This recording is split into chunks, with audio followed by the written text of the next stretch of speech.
Welcome to Africa Pivotal Moments, a podcast where we speak and interact with people in the news at the intersection of journalism and the media industry, and the technology which impacts both professions in our increasingly fluid world. Today, we welcome Professor Tawana Kupe, a former Vice Chancellor of the University of Pretoria in South Africa and a distinguished expert in media studies and journalism, on his take on several matters that affect journalism and the media, including the recent election of the US President Donald Trump and what this might mean to independent journalism. Good morning to you, Professor Kupe, and welcome to this podcast, Africa Pivotal Moments. How would you assess the quality of journalism and media sustainability in South Africa, Africa maybe broadly, and around the world? Okay, interesting question, because ironically, I just finished a paper now on media freedoms and democratic evolution for a presentation I was making at a conference in Ghana on the 5th of December. So I had to think and read a lot on that. So I think, and also the recent American elections, which I'm quite sure, like me, you followed intensely, they showed us very interesting things in that space. Yes, and we'll discuss that a little later. Thank you. Go ahead. Later, yes. Let me just say that there is some very high quality journalism across the world carried out by particular media publications and particular journalists. So it's important to state that up front, because the rest of the scenario is not so good. And if you don't do that, you run the risk of saying everything is bad and everyone is bad. That is not true. Historically, all through dark moments, even for journalism and media, they are shining lights, particular people and particular organizations and institutions. So that still exists. But I think one is talking sometimes about an island in a sea of what is not quality. And that is the real danger. But also even for the excellent islands, if you like, they exist in a situation which is precarious, because their sustainability is not assured because of the fragmentation of the economic or the ecosystem, especially the ecosystem now of media, where the fragmentation is such that media are no longer necessarily the first choice of advertisers. Advertisers now have other choices that quote unquote are safer for them. And people are generally not courageous to say difficult things against power. And so, let me be specific. Digital marketing or marketing on online platforms, that is a very, very safe thing to do, because you choose your environment and you are not choosing to advertise next to a big expose of a corrupt, powerful person. and although, corrupt people never really study who advertise here and do. Some do. And also the complaints, and also some of your consumers who have been desensitized from the necessity of public information, robust in the public interest, can also be turned off. Whereas now on this digital targeted marketing, you can actually send to specific cell phones of specific people according to their profile. And yes, so the personalization.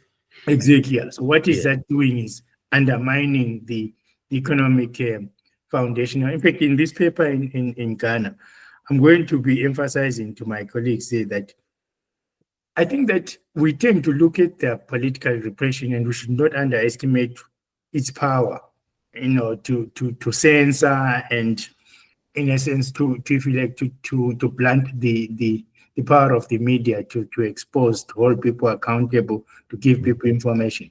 That is often fairly obvious when that is being done. But the insidious thing is the economic calculations behind, because they are not all done by politicians.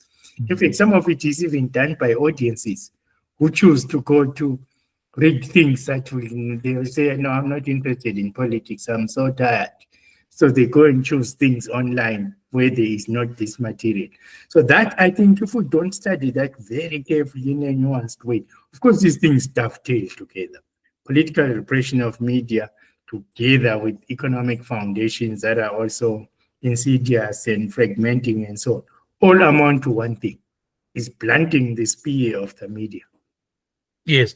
I think, would you say the period of the mass media has ended? Yeah, no, yes, absolutely. So, absolutely. The in fact, mass media, to a certain extent, mass media, especially talking our continent, was always something of a misnomer. Or where you had mass media, which is radio and television, which is under political control. So, and newspapers were always obviously for the literate. And for those in urban areas and so on, played a particular role because a particular strata of society is important in raising critical issues. But it could, because again of, you see what happened, and you remember yourself as a former editor and also working for Reuters. What happened? The colonial system set up a print media system that follows the economic nodes and leaves out the rest. All right. And our post-colonial leaders did not see to find innovative ways of expanding that too. You remember in Zimbabwe under the early mass media trust, they tried to open those provincial newspapers. People have forgotten about them. They were supposed to be newspaper per province. But Yes. it was a good idea, but which had no economic calculation. How are you going to fund a newspaper in a province with not much economic activity when the newspaper by nature is based on a degree of economic activity that leads to advertising? And so you're starting it as a government who does not want criticism.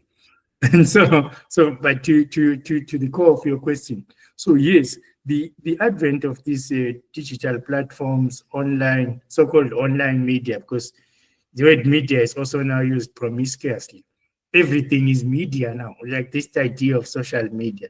All media is social. I don't know why people think something is digital, therefore it's social media. A newspaper is social. No, it speaks about society and so on and so forth.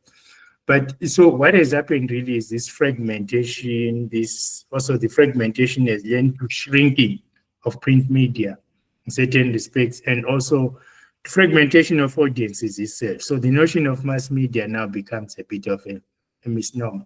Well, theoretically, as you know, and ideologically, the mass media, the notion of mass was always some degree of misnomer, but if one takes it, empirically, it meant large numbers connected on the same platform, if you like. Now, you do not necessarily have large numbers connected on the same platform. You can have large numbers in a platform that is not for everyone. This morning, I just read now how Trump's son, Barron, introduced his father to this podcast. But it was not every podcast. It was a podcast directed at young men with certain ideas and who say they are not politically engaged.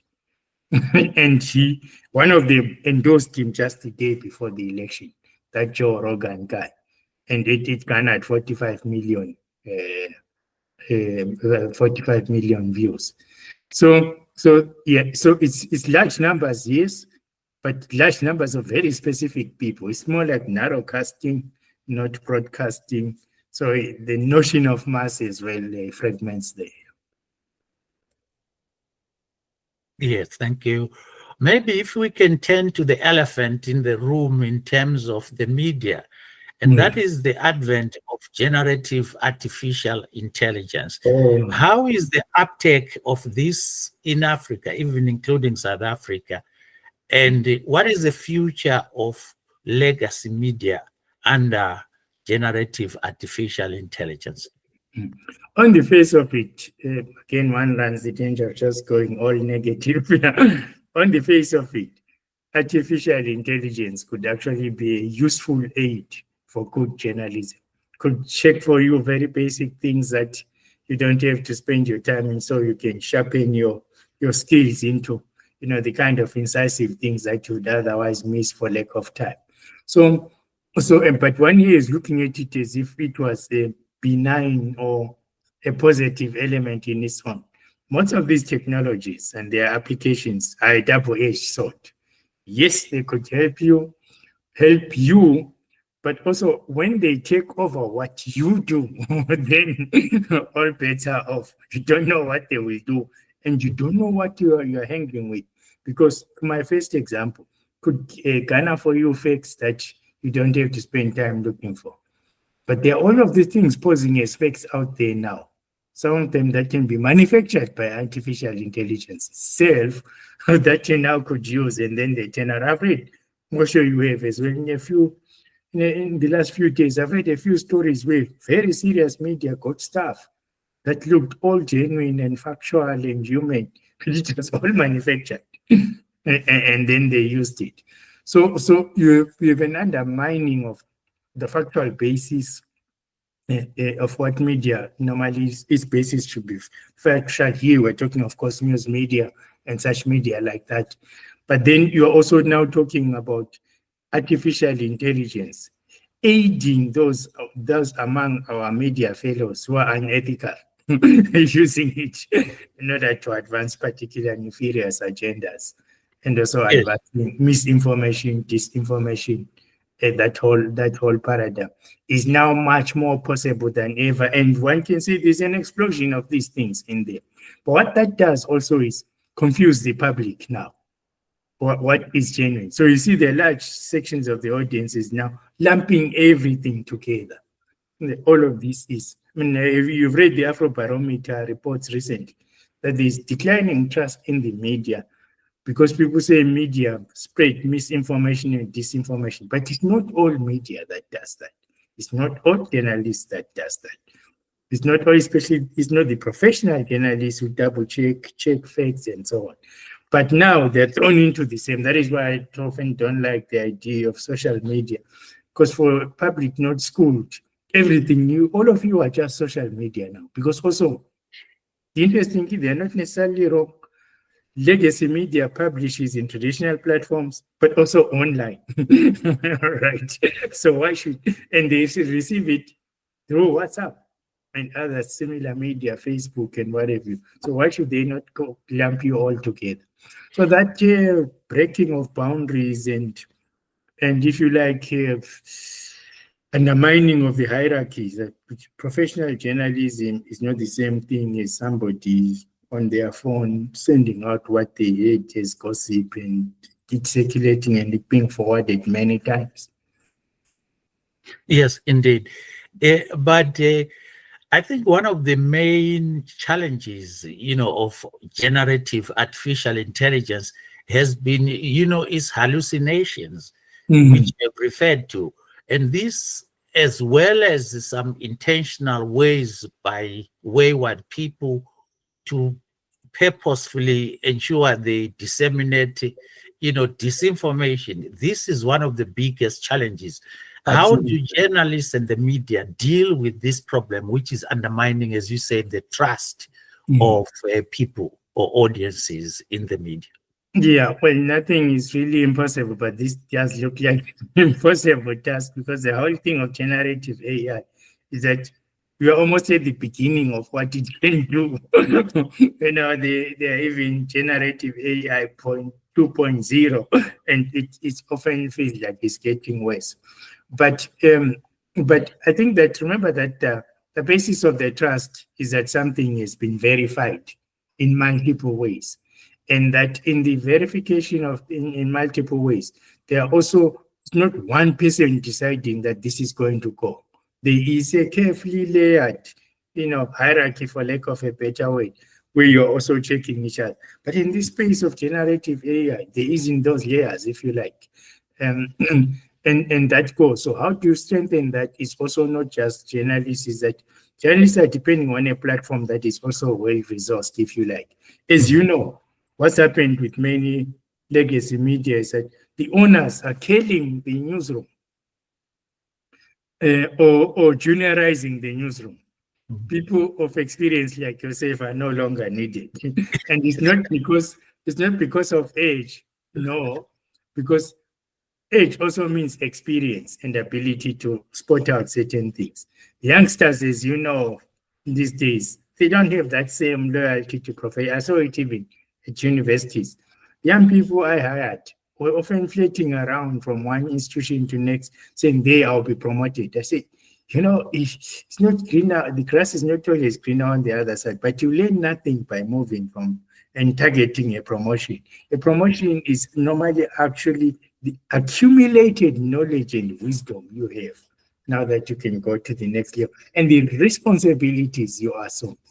So I think that if that is where to combat this, that is to be restored, that you find in a newsroom or in a media organizations, people of different generations and experience, and not people simply who can use the technology well because they grew up, they were born at the same time as the cell phones. They are fast on it.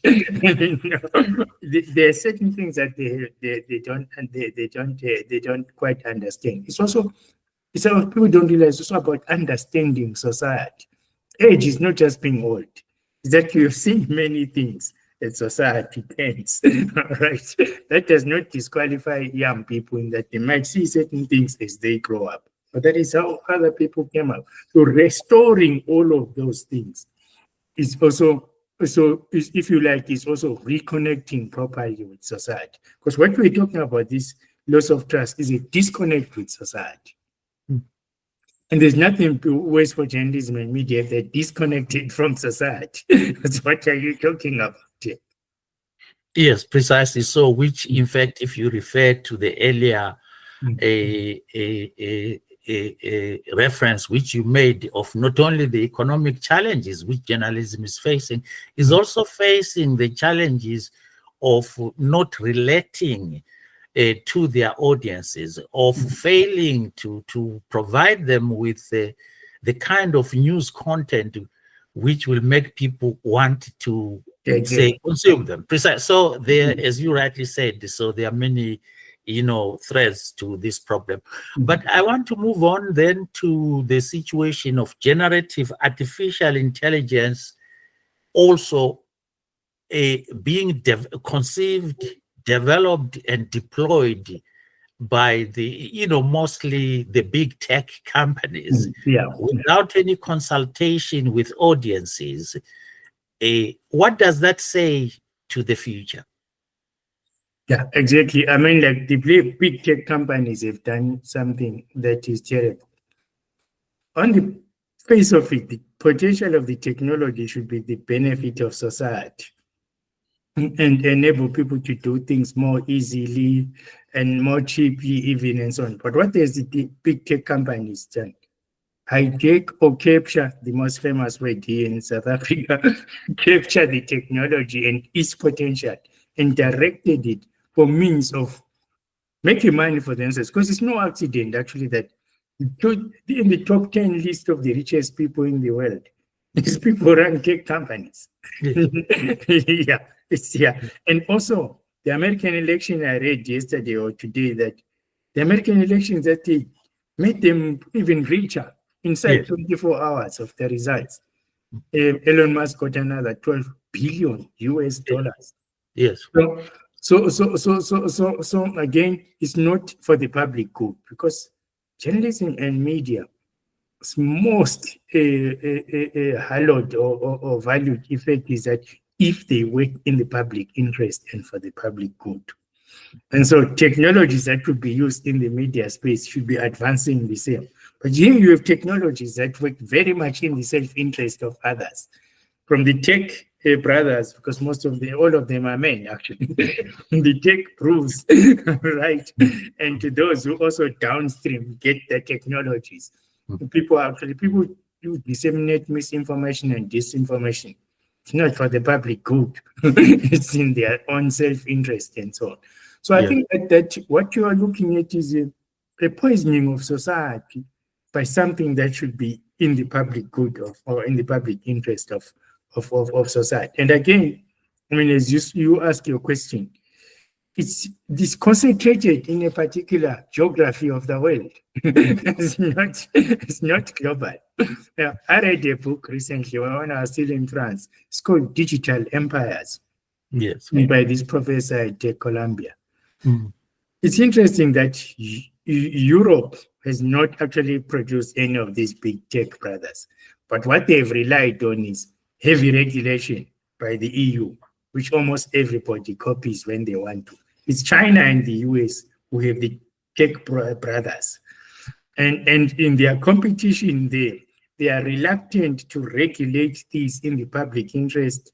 China often does, but with China, it's a double-edged sword. The regulation in the public interest is, of course, a regulation in the interest of the ruling party, not necessarily the public good in the broader sense of the word. But again, whether it's Alibaba or whoever, they've made billions of. So you find here that the rest of the geographies of the world, including our own continent in Africa, where those things don't carry our languages and not created by us, we don't earn billions from it. We give away billions into that ecosystem. Yeah. So shouldn't they be regulated, these big platforms? Absolutely. In the public interest? Yes, they should be. There are no doubt about that. They should be. Any technology of any kind should be regulated. I mean, the greatest example is a gun. A gun can be used to defend, but it can also be used for mass murder and killing. It's normally regulated. Even in America, where there are huge disputes, the argument is between lighter regulation versus more tighter regulation, right?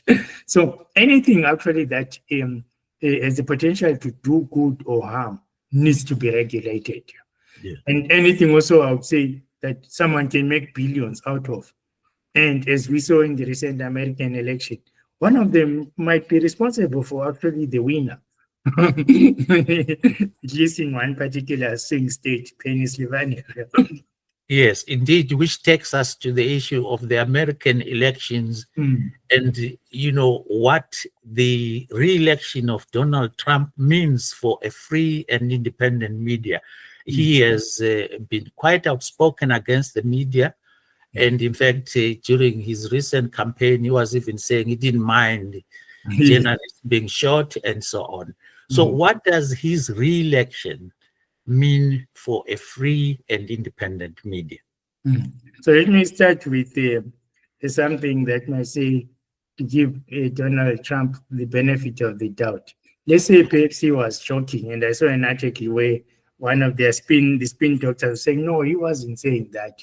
He meant that the people might be shot from shooting. People are shooting from behind the media. I think I heard him myself. I don't think yes, I also read that. Yeah. Yeah. So let me also be a little generous to him and say, because he says many bombastic things, he might not mean it.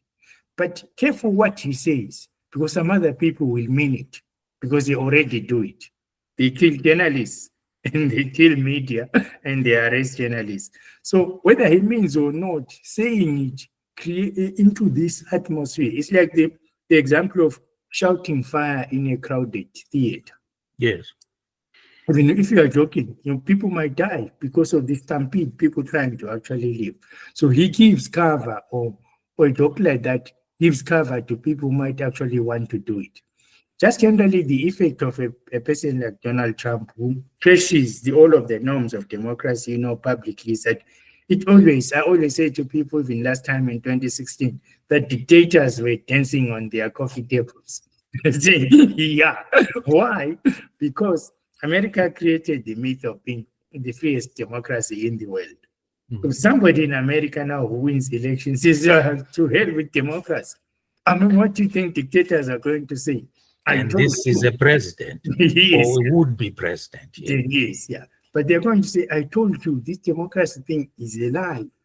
You hear what Trump is saying, and that you say is the freest country in the world. What I've been doing here is okay. So people are left without that, that particular kind of example. So for those of us who think that dark clouds are hanging over independent media, let's also remember that, just let me be a little more specific to your question. Remember that Donald Trump, although to be fair to him, the others have done the same, but to a lesser extent, avoided mainstream media. throughout the election, and went to where his young son told him he should go to these corners of the podcasts of a particular kind, right? And but also this in general is something I want to write a whole paper or invite people, as people like yourself, we should write about it. Have you noticed that? And you are a journalist of many years of experience. Quite sure when you started off and through your career, presidents, ministers, people in power were not avoiding interviews with you. But have you noticed that across the spectrum, even in democracies, people shy away? Biden did very few media interviews. I remember talking to some American journalists saying Obama also did the same thing. That there was, if you count the number of open press conferences, not where somebody reads a statement and goes away. Yes. I mean, like 5 minutes and it goes away. Where there's actually, there's a one-on-one. And you say your scoop is, I'm quite sure you had many of those scoops where you got an exclusive interview with a powerful president, prime minister or president when you were Reuters chief. You don't get many more of those now. They only want to do them when it's in their favor and not your own. That actually also has lowered the bar in a sense of accountability, one, and also for me, it's a strike against media freedom and independent media, because the whole thing is dependent on everybody playing ball in their part. Journalists sitting in an interview to ask Robert's questions. The other person saying this is legitimate, therefore I must answer. And people say, I'm not going to do it. And I'm not going to talk to them. And then going to some corner and talking to somebody who's not going to be robust on them. I mean, undermines the whole, because it's a fundamental, it's like the foundation of the trust as well. Yes. Because what it says to the public as well is just people don't matter. Indeed. So you are no longer the fourth estate. Yes. So indeed, which leads me to the next question, which is the traditional media in the United States during this, presidential election campaign, which has just ended, tended to support Kamala Harris, the traditional media. Yeah. Now, when you look at the results, obviously, of the presidential election, as we know the results now, what does that mean to the influence and the credibility of the traditional media, the New York Times, Wall Street, the Washington Post? So what does that say to their influence, given what has just happened? Yeah, I think their influence can honestly go down. It is waned because we're already living in a very difficult environment, hugely fragmented. Person can go to Joe Rogan. I saw Kamala also went to some podcasts, call it Daddy or something of the sort. All of these other this, and also in the early days, she also followed these things of refusing to engage with the media. Her first one, she went with the vice president. What we know about this is that you, the candidate, face the media. Yes. And you take Robert's questions. She also went and ducked and dived.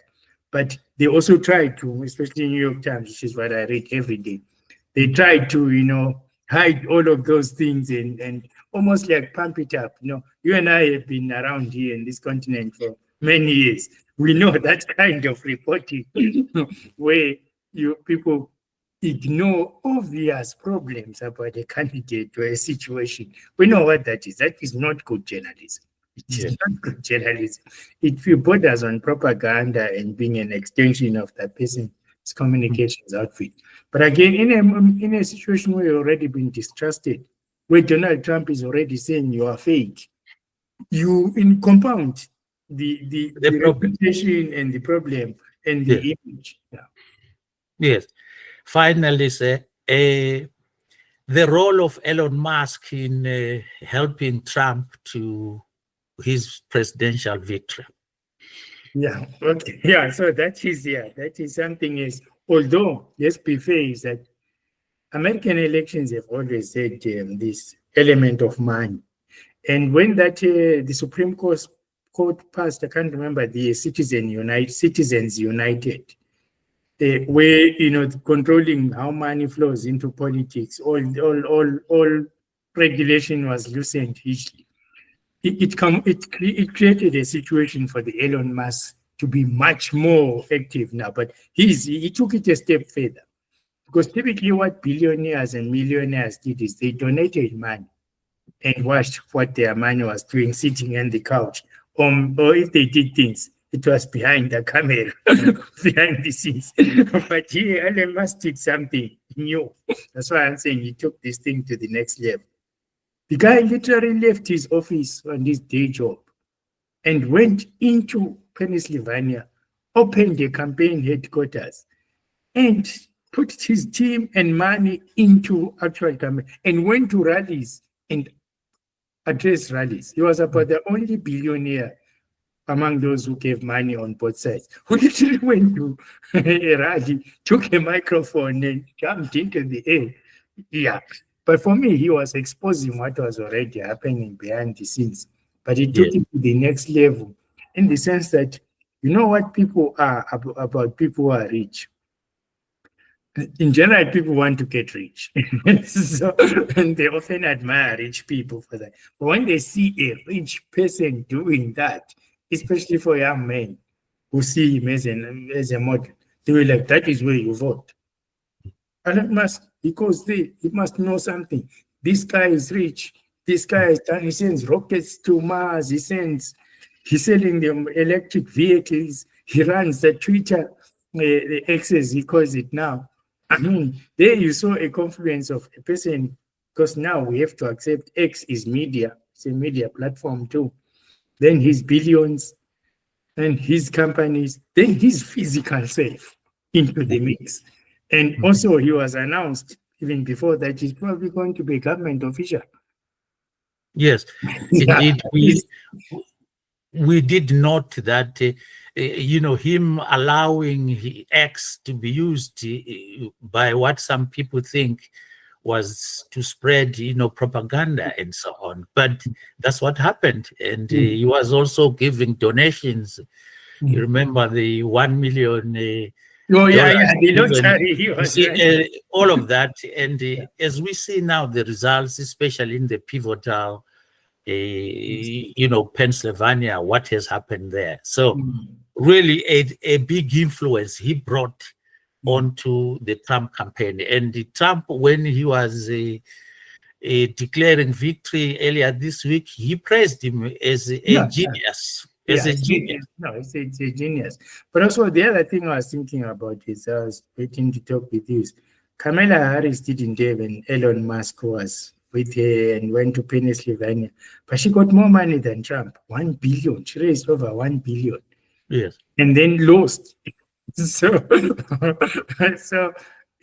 that doesn't mean that still money is not effective. It is. And also an election should not be cost, because if you count Trump's money as well and her million, that election, cash and kind, could have easily cost 5 billion. Is that voting for democracy or buying an election? Thank you so much, Professor Kupe, for those insights. We appreciate them. All the best. Goodbye. Goodbye. Thank you. Thank you for listening and watching the podcast. Until next time, goodbye.